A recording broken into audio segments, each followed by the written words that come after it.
এক গ্রামে থাকত রফিক নামে এক দরিদ্র কিন্তু সৎ মানুষ। তার সম্পদ বলতে ছিল শুধু একটি ছোট ঘর আর সৎ মন।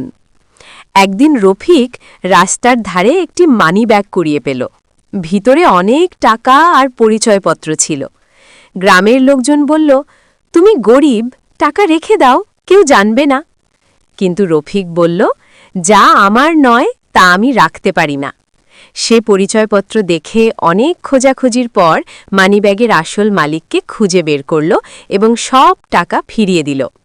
মানিব্যাগের মালিক খুব খুশি হয়ে বলল, তুমি চাইলে কিছু টাকা রাখতে পারতে।